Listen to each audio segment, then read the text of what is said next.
कोलकाता का एक गांव माधवपुर। ये महीना जनवरी का था और रात के तकरीबन 10 बजे थे। रात के सन्नाटे में झिंगुरों की आवाजें माहौल को थोड़ा डरावना बना रही थी। ऐसे में दो लोगों के कदम गांव की तरफ बढ़े जा रहे थे। अरे वाह यार, आज तो मजा ही आ गया। सही कहा तूने, बहुत मस्त नाच किया था उस पतली कमर वाली लड़की ने, नहीं? यार काश वो हमारे गांव में भी होती तो पूरा जंगल पार करके उसका प्रोग्राम देखने दूसरे गांव नहीं जाना पड़ता। अरे यार कदम तेज तेज बढ़ा, मुझे तो ये सोचकर डर लग रहा है कि घर पर क्या बहाना बनाएंगे। अरे हम कुछ ही मिनटों में गांव पहुंच जाएंगे। वो देख, वो कच्चा रास्ता आ गया। उसकी बात सुनकर महेश ने उस कच्चे रास्ते की तरफ देखा जिस तरफ कोई नहीं जाता था। तू पागल हो गया क्या? हम इस रास्ते से जाएंगे ये जानते हुए कि इसके बारे में कैसी कैसी अफवाहें फैली हैं। अरे तू भी ना महेश, खुद ही अपने मुंह से कह रहा है कि अफवाह फैली है और फिर डर भी रहा है। मेरी बात मान, इस रास्ते से चलते हैं, 5 मिनट के अंदर हम गांव में होंगे, वरना बड़े रास्ते से जाएंगे तो 1.5 घंटा लग जाएगा। उसकी बात सुनकर महेश ने एक बार फिर से उस कच्चे रास्ते की तरफ देखा। वहाँ पर इस समय मौत का सन्नाटा छाया हुआ था। अरे चल यार, डरता क्यों है, मैं साथ हूँ ना। और उसको लेकर उस कच्चे रास्ते की तरफ बढ़ गया। दोनों अभी कुछ कदम ही चले थे कि उनको किसी के जोर जोर से सांस लेने की भयानक आवाज सुनाई दी।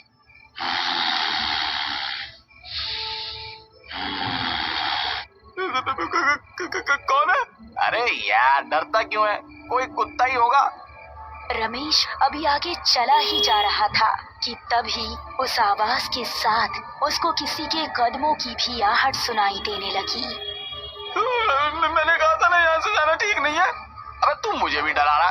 देख अंधेरा भी बहुत ज्यादा है, कुछ नजर नहीं आ रहा। अब बस हम दोनों अपने कदम गांव पहुंचकर ही रोकेंगे। तभी महेश की आंखें फटी रह गई। उसको रमेश के ठीक पीछे 2 लाल चमकती आंखें नजर आ रही थी। तेरे पीछे? अबे कौन है मेरे पीछे? रमेश ने जैसे ही पलटकर पीछे देखा, किसी ने उसका पैर पकड़ा और उसको झाड़ियों में खींच कर ले गया। महेश, महेश बचाओ मुझे, महेश। वो बिजली की रफ्तार से रमेश की आंखों से ओझल हो गया। रमेश के डर का कोई ठिकाना नहीं रहा। वो दिल में बस खौफ लिए तेजी से गांव की तरफ दौड़ने लगा और जब तक वो गांव नहीं पहुंच गया, उसने अपने कदम नहीं रोके।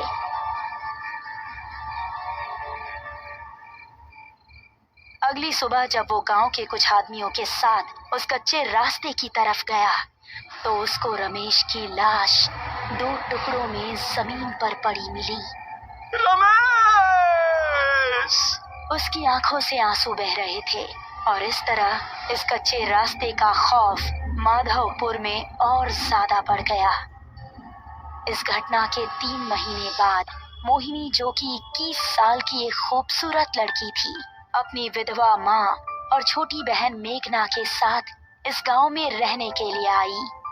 बेटा, हमने वो गांव छोड़कर ठीक नहीं किया। अब पता नहीं यहाँ के लोग कैसे होंगे। मम्मी, थोड़ा तो एडजस्ट करना ही पड़ेगा ना। उस घर का किराया बहुत ज्यादा था। कुछ दिन यहाँ गुजार लेंगे तो सब नॉर्मल हो जाएगा। वो तीनों अब माधवपुर के एक घर में रहने लगे। कुछ ही दिनों में उन्हें वो गांव अपना सा लगने लगा। मोहिनी उसी गांव के कुछ बड़े घरों में काम काज करके अपना घर चलाने लगी। पड़ोस में रहने वाला रोहित नाम का एक लड़का मोहिनी को दिल ही दिल में पसंद करने लगा था, लेकिन उससे बात करने में थोड़ा हिचकिचा रहा था। एक शाम जब मोहिनी अपना काम खत्म करके घर पहुंची तो उसको घर में मेघना कहीं नजर नहीं आई और माँ काफी परेशान दिख रही थी। माँ, मेघना कहाँ है? वो दोपहर के वक्त टहलने निकली थी, लेकिन अभी तक घर नहीं लौटी। मैंने आसपास पता भी किया, लेकिन वो कहीं नहीं है। मुझे तो अब बहुत डर लग रहा है, पता नहीं कहाँ होगी वो। अरे माँ, आप डरिए मत, मैं अभी उसको ढूंढ कर ले आती हूँ। इतना कहकर मोहिनी घर से निकली और आसपास के इलाकों में देखने लगी, लेकिन उसको मेघना कहीं नजर नहीं आई। फिर घर वापस आते वक्त उसकी नजर उसी कच्चे रास्ते पर पड़ी। हर जगह देख लिया लेकिन कहीं नहीं मिल रही। अब तो बस यही एक जगह बची है, हो सकता है कि वो यहीं पर हो। उसको जंगल जाना बहुत पसंद भी है। ऐसा कहकर वो उस रास्ते की ओर बढ़ गई। दोनों तरफ घना जंगल और उसके बीच से निकलता हुआ वो कच्चा रास्ता। अंधेरा होने पर वो बहुत ही भयानक लग रहा था, लेकिन छोटी बहन की तड़प उसको उस रास्ते की तरफ खींच कर ले गई। मेघना, क्या तुम यहाँ हो? उसको जवाब में मेघना की आवाज तो नहीं आई, लेकिन वही सांस लेने की आवाज आने लगी।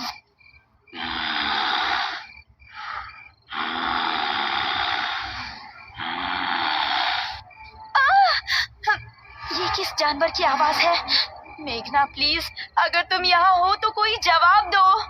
अब वो डरती डरती तेज तेज कदम बढ़ाने लगी। तभी उसको महसूस हुआ कि किसी ने पीछे से उसका दुपट्टा पकड़ा है। एक पल को तो उसकी सांसें रुक गई और उसने तेजी से पलटकर पीछे देखा। उसका दुपट्टा घनी झाड़ियों में फंसा हुआ था। हे भगवान, मैं तो डर ही गई थी। उसने झुककर अपना दुपट्टा निकालने की कोशिश की। झाड़ियों में काफी अंधेरा था और कुछ भी साफ नजर नहीं आ रहा था। तभी वो सांस की आवाज और भी तेज होने लगी और झाड़ियों से एक हाथ निकला जिसने उसका पैर पकड़ लिया। कौन है? छोड़ो! वो अब बेहद डर गई थी और अपना पैर छुड़ाकर तेजी से वहां से भाग निकली। उसको लग रहा था कि जैसे कोई उसका पीछा कर रहा हो, लेकिन उसकी हिम्मत नहीं हुई कि वो पीछे मुड़कर देखे। वो घबराती हुई ऐसी भागी कि सीधा वो जाकर अपने घर के अंदर ही रुकी। अरे मोहिनी बेटा, क्या हुआ? इतनी डरी हुई क्यों हो? मोहिनी कुछ बताती इससे पहले ही उसकी नजर मेघना पर पड़ी, जो कि उसी को देख रही थी। मेघना, कहाँ थी तुम? पता है हम कितने परेशान थे। दीदी माफ कीजिएगा, हमारी एक नई दोस्त बनी है, हम उसी के घर पर थे। मोहिनी को मेघना को घर में देखकर थोड़ा सुकून मिला, लेकिन उसके साथ जो हुआ था वो उसके दिमाग में अभी भी घूम रहा था।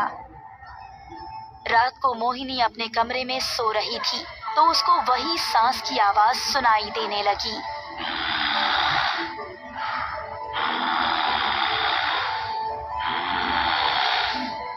ये आवाज सुनकर वो जाग उठी और ये आवाज खिड़की की तरफ से आ रही थी।